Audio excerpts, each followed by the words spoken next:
Yes.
We help build a better future when we harness the power to develop new ideas. The power to demonstrate what we're made of. To be the role model our community needs. To be recognized for who we are and what we do. The power to have the same opportunities as everyone else. To break ceilings, or to build bridges, to make things happen, to start something new. ¿Y tú? ¿Qué quieres lograr? What would you like the power to do?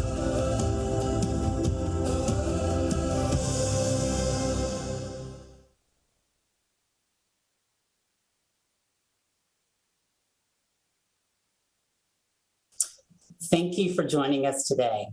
My name is Andrea Womack, and I'm Bank of America's Dallas and Fort Worth Markets HR Executive. Bank of America continues to be a proud statewide sponsor for Big Bang. The work of social venture partners brings individuals together to identify paths towards systemic change and drive powerful conversations about racial, social, and economic opportunity. These topics continue to be equally important to us. And in 2018, Bank of America announced a target to hire 10,000 individuals from low to moderate income neighborhoods by 2023 through our Pathways program. We have since surpassed this goal and have committed to making an additional 10,000 hires by 2025 through expanded partnerships with community colleges and local organizations like URA, UNIDOS, and the National Urban League.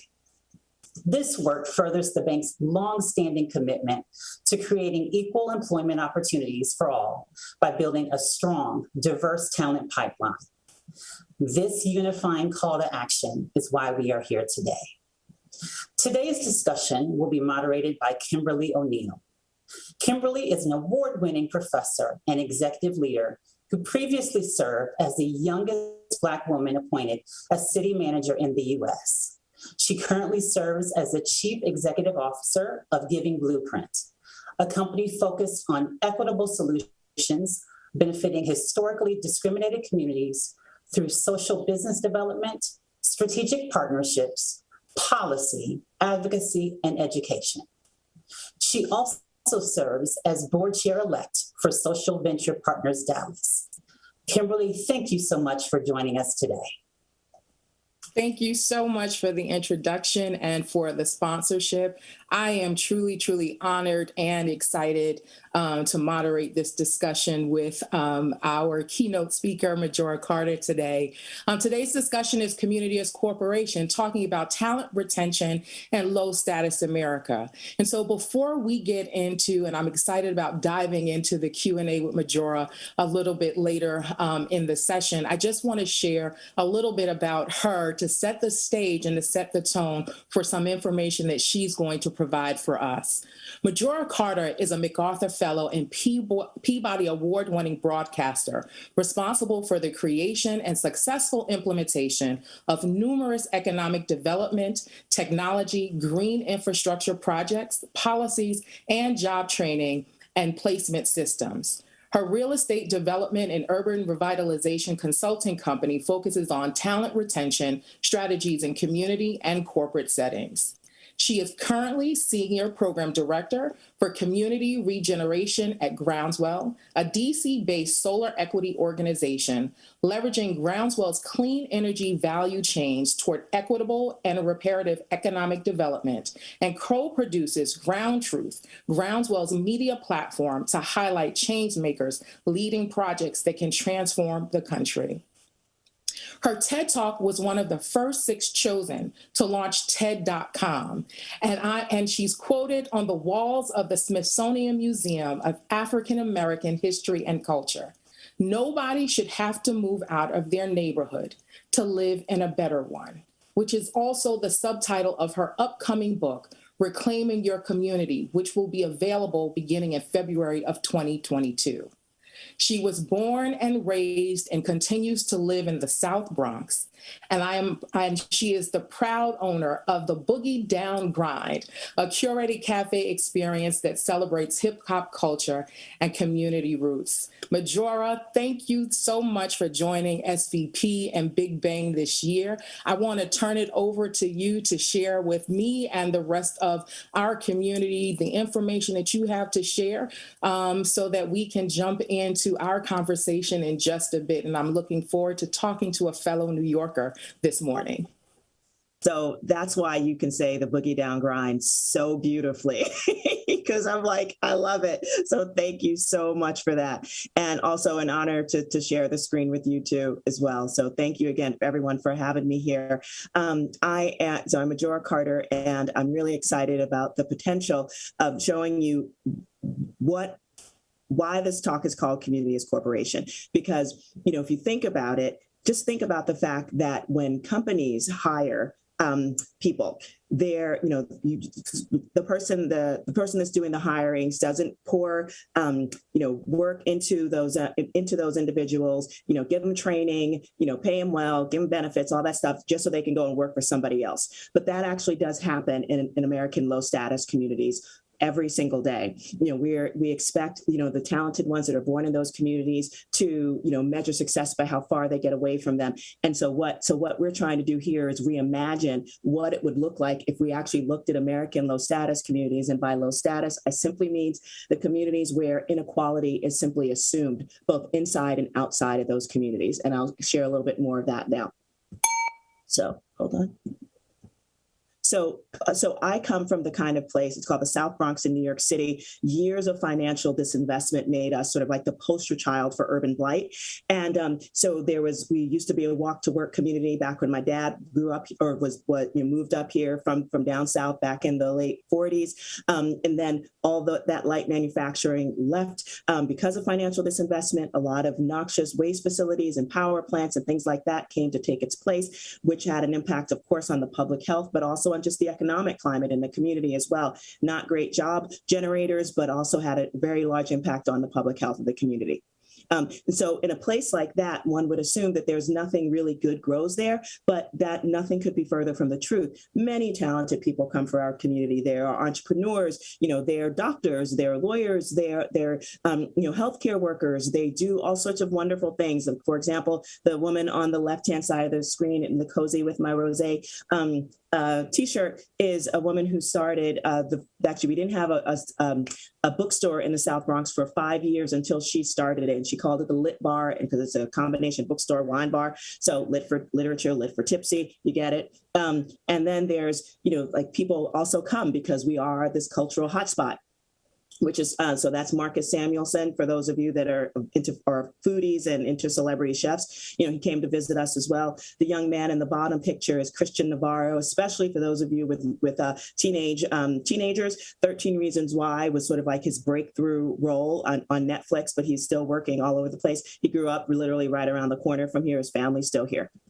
But if you listen to sort of like the nonprofit industrial complex, what you often hear are that, we are treated almost as if poverty is part of our culture, almost as if it's something worth preserving. And these are the kind of things that you keep in, that they keep in their mind because we always are problems to be fixed. They never really get fixed, but, they try in some way that we know doesn't essentially work, but again, doesn't stop them from trying. So one of the things that we did in our practice, in our real estate development practice, was actually start asking people, what do you like about your community? What do you don't like about it? What are your hopes and dreams and aspirations for the kind of community that you want to be in? And so, of course, we asked young people, and it's important for young people in this community because just over the past 5 years, we've had more kids actually graduating high school and going to college than we've had over the past 30 years. So from that standpoint, everybody's super proud about it. But what we asked them, so what do you think the community needs now? And they would almost all to a person would say things like, oh, well, we need more health clinics because people, have a lot of chronic health problems. We need more community centers for the kids, because keep them out of trouble, which was sort of funny that they would say that. And then there was, we need more affordable housing for very, very poor people and more homeless shelters because that's basically, what's in our community and that, we need to take care of them. But then I say, it's like, so you're graduating, going to college, and you're going to get a good career, are you going to come back to a neighborhood like this? And they would literally physically recoil and be like, why would I do that?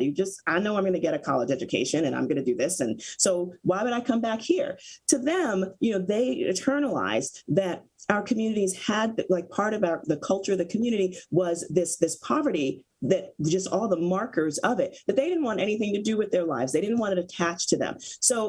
But it begged the question, is poverty a cultural attribute? And is it something worth preserving, since we know that both the nonprofit world and also our government often tends to look at it that way. And I think even private entities, or banking, et cetera, kind of look at it that way. So, but when we did hundreds and hundreds of surveys and asking people what they thought, and what they didn't like and what they wanted, that they didn't want were the kind of things that were readily available within the community. What they wanted were the same exact things that everybody in other communities, middle-class communities, would want in theirs, whether it was, restaurants and cafes and nice parks and housing that matched their income. There was an assumption actually embedded in the research that, they saw themselves on an upward trajectory. They wanted to be inspired by people like themselves and even others, who actually they could look up to. So that was also another really interesting thing. But an American low status. But what's interesting is, like, they really didn't see much value, in the community, or many of them didn't see value. Lots did, but many did not. But doesn't mean that just because they didn't see the value, that others did not. So these are actual examples of the kind of documents that I get from predatory speculators asking me to, sell my house for quick cash, because they assume that I don't know anything about the value in my house, because unfortunately they actually are right a lot of the times, because there aren't a lot of programs and support to increase, minority homeownership in communities like the South Bronx. And so because of that, this is really an easy target for predatory speculators. And it's not just here, it's all over the country. But in low status communities, again, places where income is, where inequality is assumed, it's evident in the kind of architecture that you see here. And those poverty level economic maintenance are the kind of, economic developments that we find there. So whether it's, the lack of diverse options for food, or, if we do have economic developments here, but it's the kind of places that don't necessarily make you feel like you want to spend your money in them. And if you have other options, you take them. I like a bargain as much as anybody else, but it does seem to me that in American low status communities, there's lots of 99-cent stores, and that's generally one of the biggest retail options. Pharmacies, we know it's a multi-billion-dollar economic engine in this country. So, but a lot of it has to do with the fact that in low status communities, people do have a lot of lifestyle related health problems, from diabetes, obesity, heart conditions, et cetera. So, we actually help support that industry, at our own detriment. But there's also ways to get self-medicated. We see them dotting the landscape a lot as well. Also, if you want to create more opportunities for yourself in terms of financial literacy and actually creating opportunities to increase your own wealth through financial institutions, you won't find them in low status communities, but you'll find plenty of ways that take your money from you, anytime you want to use it, from pawn shops to payday loan centers to check cashing stores. And last, but definitely not least, what you'll also find are things like economic or highly subsidized affordable housing, which is a good deal, for the affordable housing developers who work on them. But basically, they're not.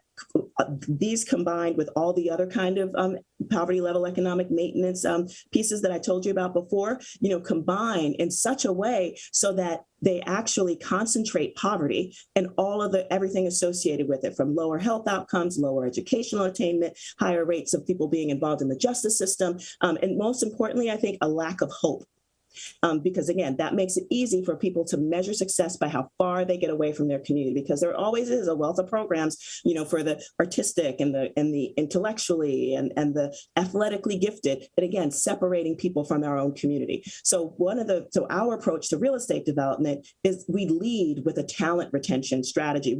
We know that there are incredible people within our community. That's the talent. We need to retain it the same way that we would if we were a company. We'd want to support, our best and brightest so that they can, in turn, help support everybody else within our company.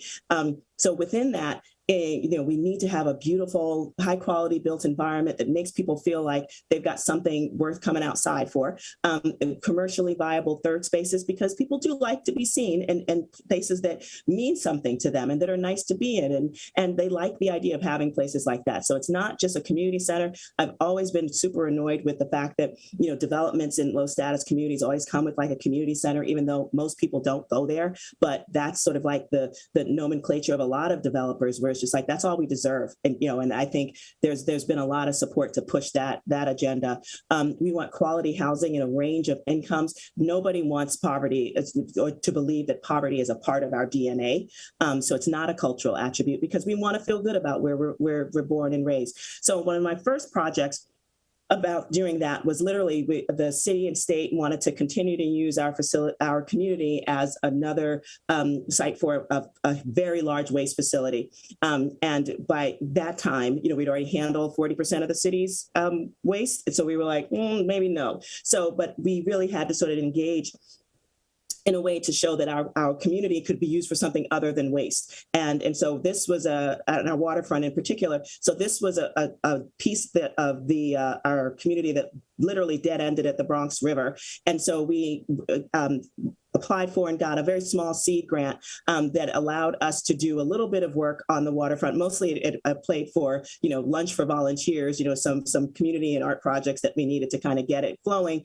And then we were able to do some programming there. And after that, we got enough attention to support the fact that this community and that site in particular could become what became a national award-winning park. So it went from this to that.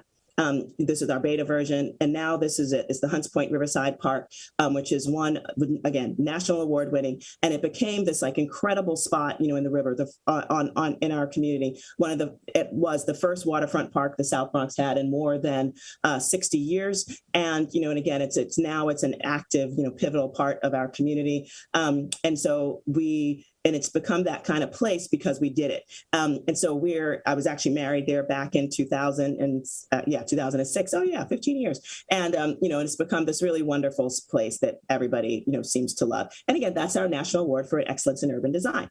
And so another thing, after I became a developer, we looked at that list of the kind of things that people wanted, and we actually tried to, get other cafe operators to come in. It didn't happen. Our market was too emerging. Now Starbucks, of course, is looking at my neighborhood. But so essentially we started our own coffee shop. We partnered with this amazing, coffee roaster and coffee shop owner called Birch Coffee, in Manhattan. And we became their South Bronx outpost. But then we decided, after a short time that we really needed to put some more of our South Bronx flavor into it. And we renamed ourselves the Boogie Down Grind, and we kind of we became this sort of like our urban hip hop, themed, cafe experience. Our DJs our baristas are DJs. We did a lot of open mics. We did some wonderful things that just really, we became this vessel for the community itself to come and do any kind of programming that they wanted to, whether it was arts related or community repair workshops, all sorts of things. And so we thought that what we were doing by creating this space, where community and culture could collide in a beautiful way, and not to mention the fact that coffee in and of itself is literally the blackest beverage on the planet. I really just assumed that, it didn't all belong to white guys with skinny jeans and ironic, facial hair. It was really about how do we create more opportunities. But there was definitely, I think, a small subset within the community who definitely had issues, with the fact that we were trying to do a coffee shop, because to them that was the harbinger of gentrification. And even though what we were doing with a term that I had actually heard from the head of a historically Black college down in Charlotte, North Carolina, called Johnson C. Smith University, when they were working on doing real estate development in the community right outside the walls of their institution, initially there were some folks who said, "Oh, you're gentrifying us," and the head of the college was like, "Actually, your community is doing this development, so if anything, it's self-gentrification." Well, I was quoted using that term, and there was actually a little sticker campaign that was where I was the target. So I was quoted, and it was my quote, "I like to see the work we do as self-gentrification," but it was attributed to local sellout Majora Carter. So anyway, but 2 years later, after we were protested, and it was interesting because they stood right outside, our cafe, did things like this, and but again, to them, it was, all they saw was coffee shop, and sort of like a deliberate, approach way to kind of gentrify them out of their community, as opposed to recognizing that there was a locally owned project that we were really working to, close the wealth gap.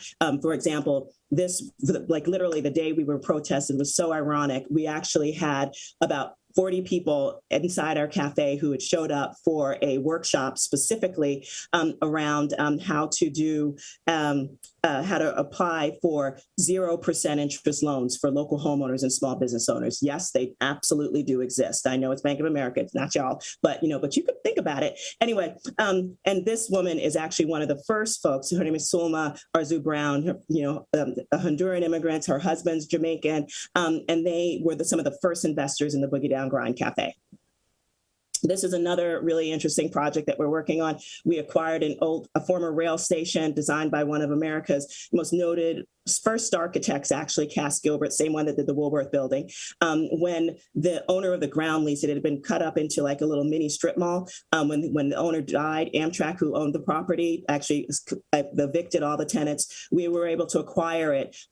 Fortunately, first things we did was actually hire some local kids from the community to literally create a mural on it. But then again, we went back to the list, to the research that we did about what the community needs and what they wanted, like quality third space, and allow them to do it. So what we did was, after we started working on the project, acquired the building, and we're going to transform it into something that looks a little more like it's local stuff, but we are going to transform it into an event hall because we don't have anything quite like that in the community, but we know there's a need. And the idea is that people can use it for, music venues. That's really what I want to use it for. And, tech events and, just like, swanky little parties and weddings and other kind of events like that.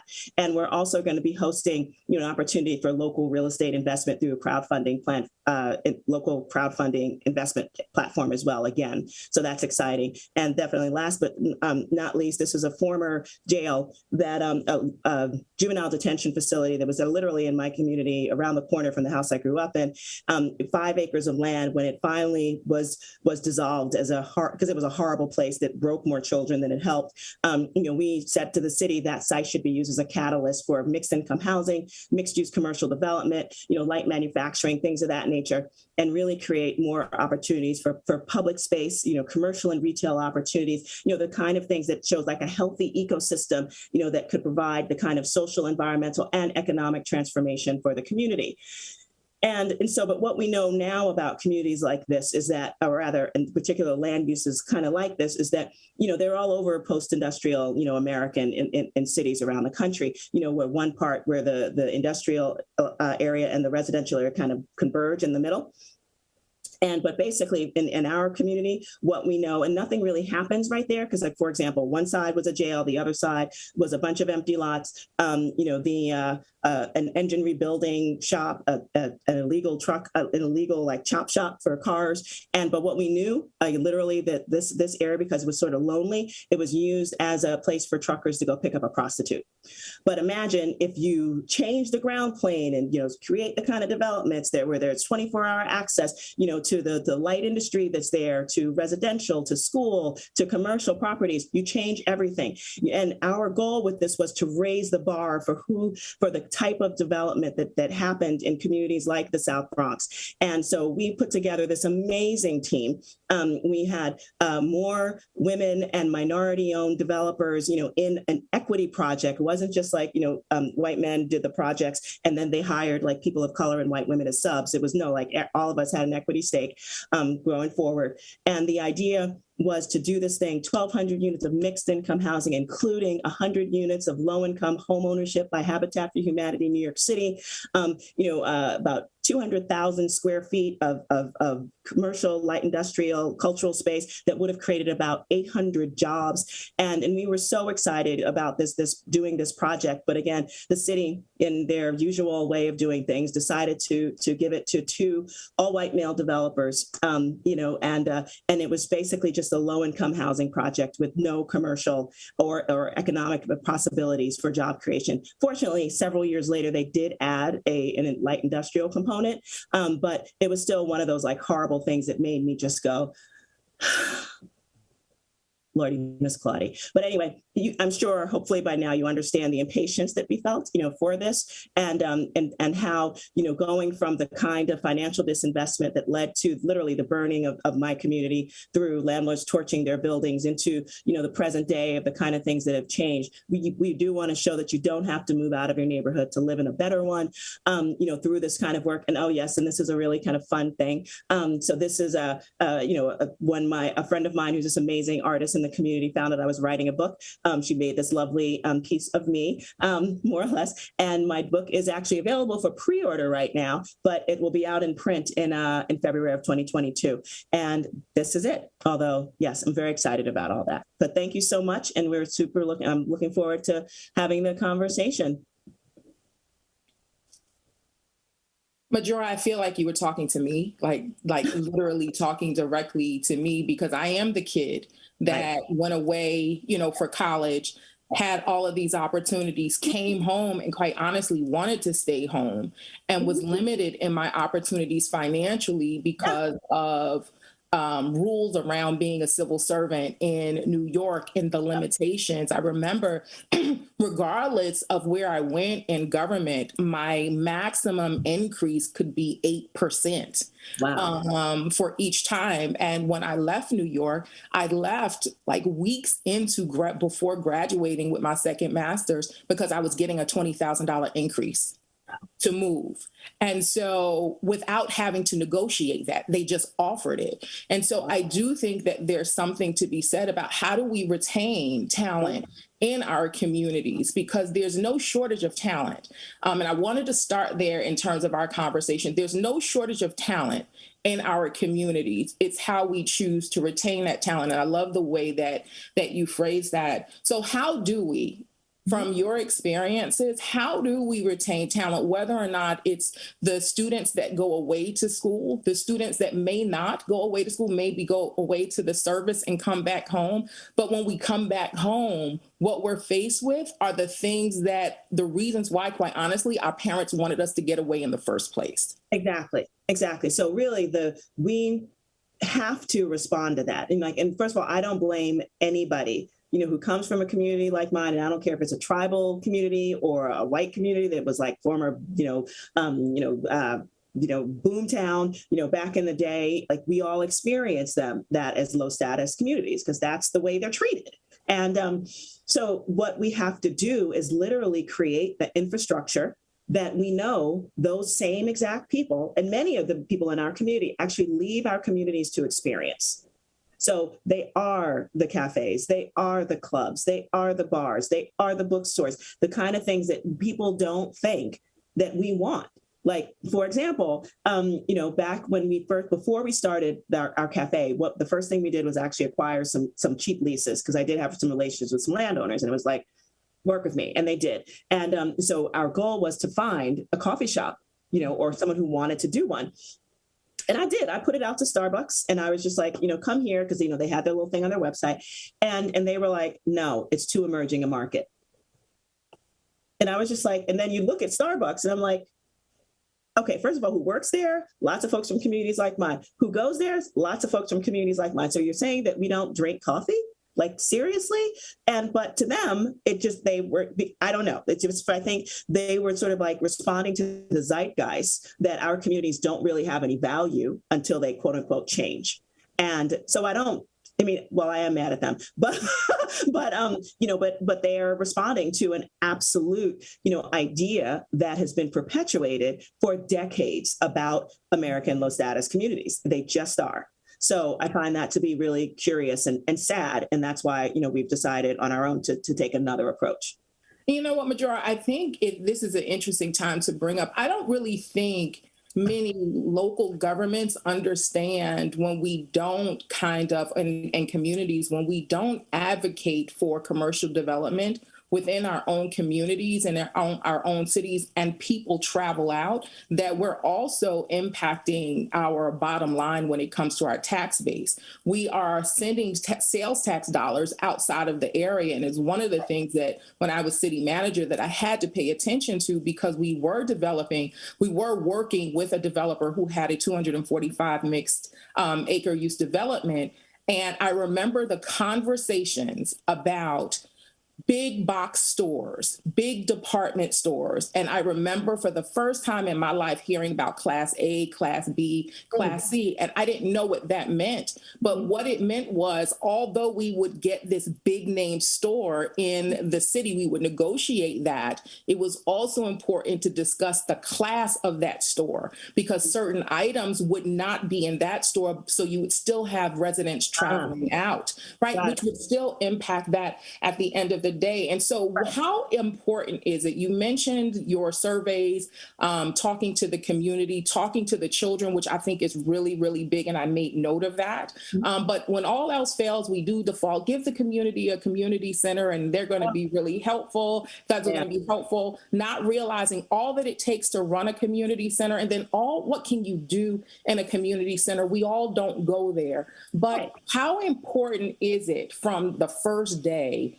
when these conversations are starting to tap into the community and foster huge community engagement plans before moving forward?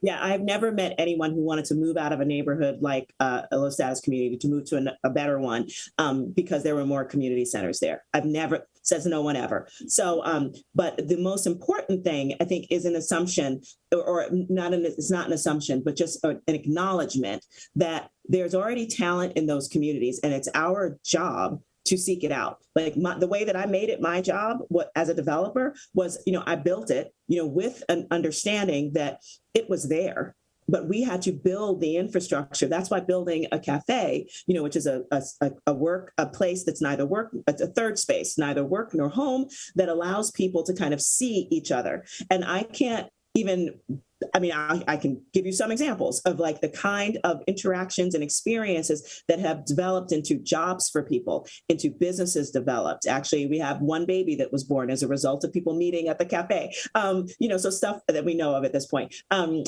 that so we see those kind of things happening. But again, if you don't see those things, you won't know that they exist in communities like ours. And that's why it's so important. If we're really talking about, creating more, or like making our communities more resilient, more stable economically, socially, and otherwise, then we have to first recognize it's not always about importing people into those communities, which is why I understand like people get real flipped out about gentrification, even though I feel like part of it is just, about the law of supply and demand. We are not building enough housing in a range of affordabilities. And the cost of doing it is just like so absurdly high in a bunch of different ways. And I'm glad that there's like innovations that are changing some of that in a bunch of ways. However, but I think there still is there is a base assumption that our communities in and of themselves, especially if they're of color, are somehow lacking in terms of everything. And that's why there's only really two types of development that happens in them: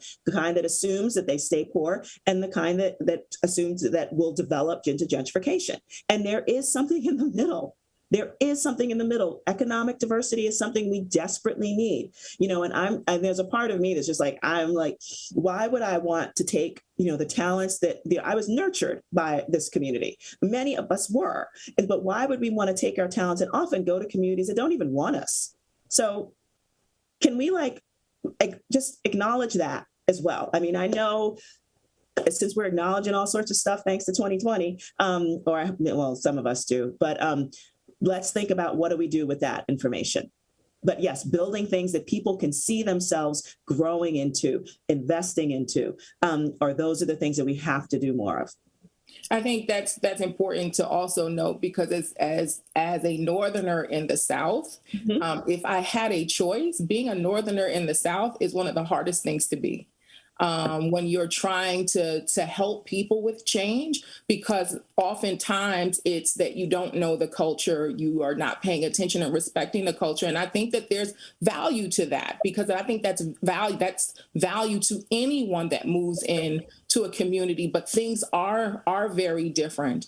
And so if you had to give some recommendations or some tips to our local leaders in North Texas about listening to the cultural nuances, listening and paying attention to the narrative that's being told and shared by the community, not by the leaders, but by the community, what would you recommend as we shift and move towards this equitable space, in terms of retaining talent and building better communities? What should our leaders be paying attention to here?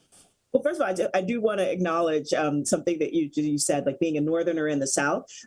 Yes, absolutely. But anything that's different, I think, especially in communities where we've traditionally been demoralized and in many different ways, anything that's different is going to be a little scary. It just is. It's set up to be that way. Honestly, I'm from the South Bronx. Okay, born and bred. I live 2 blocks away from the house I grew up in. 3 generations of my family here. However, I went away got myself a great big old college education. And I was looked at funny when I got back home. So because I was that different. And not to say that there are not plenty of folks out there that don't have college educations here. Plenty of us do. But it's just another thing I think that has been done, to the mindset, of many folks in our communities, that things are just like, something's wrong if it's not different. Like we are used to like us being treated in a certain way, and anything else that's different is probably there to hurt us. You're and right about that. They're not wrong all the time. They're not. So just acknowledge that. But the other thing, to the other question is that number one, they should expect, some resistance because it's just because the community is not wrong. Often a lot of stuff has been done to them that make them understandably nervous. But the other thing is like really just taking the time to pay attention. Like we surveyed people for almost a year. And literally put our work even, in front of them before it was like set in stone, so that because we really felt like, our projects, even like the ones that we started even before this process, could probably be better as a result of community input.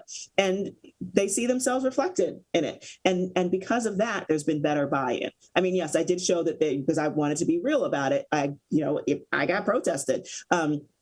But what was also really interesting about that was literally the next day after we were protested, we had the best day we've ever had at the cafe, because more people were just like, wait, but I don't see that. Like, why are we protesting this? And this is actually something good and healthy for our community. And people who didn't even like coffee suddenly came in and was like, okay, you got some tea. What am I going to do just to show you that, like, I see you? And that kind of thing should tell people something. And I think especially, for cities as well, like making sure that you're not only going to the usual suspects. The fact that, here, I mean, and it's probably the same, we're in North Texas, the type of folks that are doing the development, are probably the same, group of family, real estate dynasties, that have been around for a long time.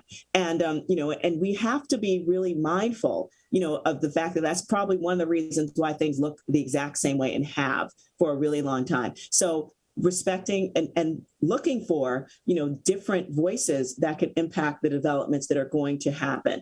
There's been a great thing that came out of the, Biden administration, the Justice 40, which is that 40% of all climate infrastructure dollars, should go to what disadvantaged communities. They're essentially the same as the low status communities that I refer to in my book. And so when cities have an opportunity to access that money, making sure that it's going in those ways, in support of those type of communities, and assuming that you can listen to the people who and actually make sure that they're benefiting, not just on the receiving end, but also on the building end. Are they getting those contracts, to do that work? And, they won't get Justice 40 money if they don't, but don't leave it on the table because you're just not used to dealing, with different types of experiences and races and classes, within the development of whatever it is you're trying to build. Majora, one of the things that you shared during your presentation talked about the amenities, the stores, the health clinics that we often find in low status communities. Can you share a little bit more about why that can be challenging or a detriment in terms of the way that we have historically seen that, why that can be a detriment to retaining homegrown talent in our low status communities? Yeah. I mean, ultimately, like the biggest thing that it does is that, again, it's the architecture of poverty. And when you create the infrastructure where poverty is meant to be supported by that, that's all that will be developed there. So when you combine things like very highly subsidized, affordable housing, and, the subsidies are only there for the lowest income bands, and homeless projects, and there's tons of them out there. And, or if you're essentially expecting and, medicating, sometimes over medicating, folks that have many of the lifestyle issues that happen, within communities, and you're not actually creating new infrastructure so that people have other options, whether it's to eat healthy or exercise or things like that, then what you're doing is concentrating poverty and all of the things associated with it, making it literally. I mean, that's why the students would recoil when I would mention, "Oh, you're coming back here?" And they'd be like, "Wow, like what?" But I understand. I understand, like if your community, is essentially always talked about, and I know like the South Bronx in particular, it's like you say the South Bronx and like our elected officials and a bunch of nonprofit folks, they'll talk about it in terms of like, we're the poorest congressional district in the country. I mean, how often do you want to hear that and have it applied to you? Nobody wants to feel like, oh my God, like somebody got to take care of me all the time. No, how about you give the tools so that we can take care of ourselves? And how about, sorry, go ahead. I'm sorry. Yeah, that's it. That's all I wanted to say. Because as someone from South Queens, I feel like when you are coming from whatever that view is of communities, and I think for us here in this particular region, in North Texas, it's the same thing when you're talking about the South Bronx and when you're talking about South Queens, you're also talking about the southern sector of Dallas. Absolutely. And before people say all of the positive things about culture and community and neighborhoods and knowing thy neighbor and all of those things that we know to be true, there are always these negative connotations to describe, how poor, how disenfranchised, without talking about historically the things that have been done to make it harder for residents to stay, make it harder for talent to stay, for those that do leave and come back, or for those that just want to scale on opportunity. And so there's this narrative that that people continue to share about our collective communities around the country, because it's not, you can just replace the name. It's the same at the end of the day. And that's something that absolutely has to change. And I can understand for the students and for the protesters that didn't like self-gentrification. It's because gentrification in itself is a trigger. The word is a trigger. And so what I heard with self-gentrification is taking control over what my community looks like. Taking control over the benefits, the things that we need. We don't need you to build a park that looks like that when that particular type of park may not serve the community that we have right here. And so I think for me, I hear where their challenges are, but I also hear where you're coming from as well in just terms of reinvestment of where I live, because I don't want to leave, but I do want some of those other things that I have to now travel out to experience, or maybe when I went away, I was able to experience. And now when I come home, where do I go to get those things? I shouldn't have to leave to touch that. No, exactly. And that's what, we like nice things too, in our communities. And why do we feel like we need to deny ourselves them? But that's like the really icky part of, and I think what's so interesting about white supremacy is that it literally, has created these like crazy dynamics, even in our own heads sometimes, about like what our communities are. And I'm just like, no, we don't have to play that way. But yes, you're totally right about the word gentrification. Like, I don't use self-gentrification anymore either, because I'm just like, you know what? I was like, you could call it like puppies and lollipops. I really do not care. It's about development that's by us and for us, and and making sure that we've got the right allies, the right infrastructure, banking and otherwise, who are literally going to see themselves, soldier on with us so that we can actually create, an opportunity to decrease that wealth gap that we know was created, through systemic racism. But we could change that if we wanted to, and really create, and repair, both the economic, social, and environmental fabric of our country through the positive transformational redevelopment of American low status communities. We could do that if we wanted to, if there was the political, and the will in the private sector as well. Right.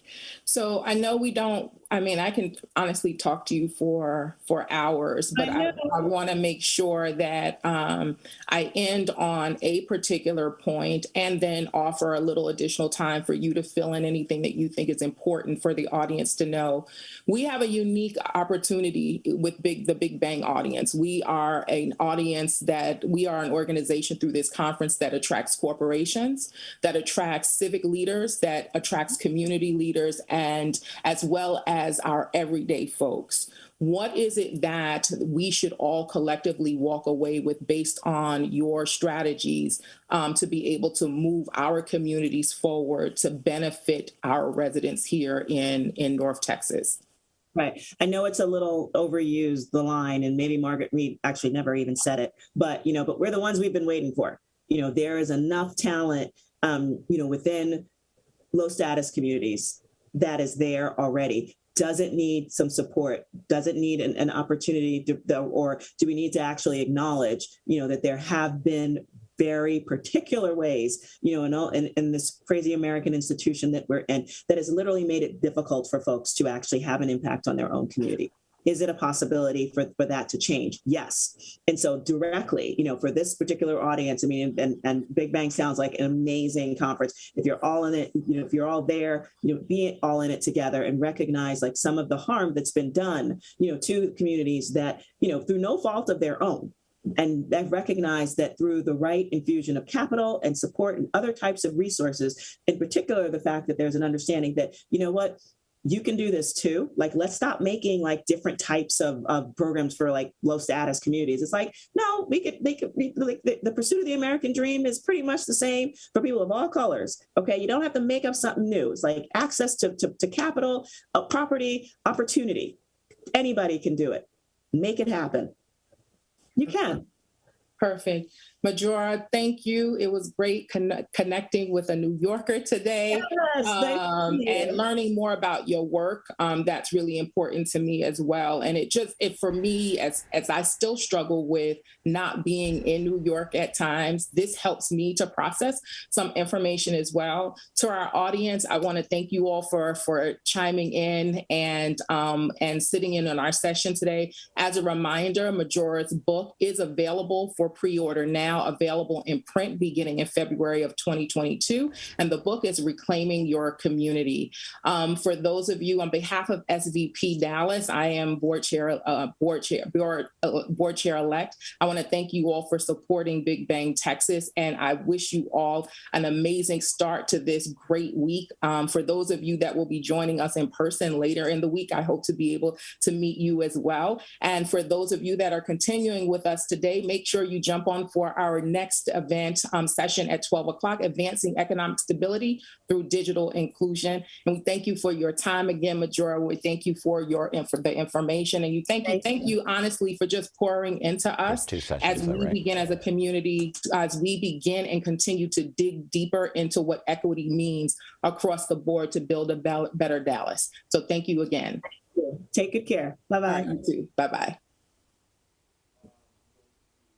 Well, I don't know about you all, but I want to spend the whole rest of the week with those two brilliant women. They were fantastic, and we are so grateful for the conversation. Grab a quick lunch, come back at noon. You have a choice of two breakout sessions, one focused on untapped talent with the City of Dallas, or the other, digital inclusion across the state of Texas with the Federal Reserve. These are sponsored by Santander, and we are thrilled to have Santander on as a new sponsor to SVP, so we are grateful for their support. At 1 p.m., we will be rounding out the day with a session on freeing Texas from depression that will be brought to us by Lyda Hill Philanthropies. If you are at all familiar with Lyda Hill Philanthropies, you know this will be innovative and a game changer. Again, enjoy your lunch and come back shortly to be with us.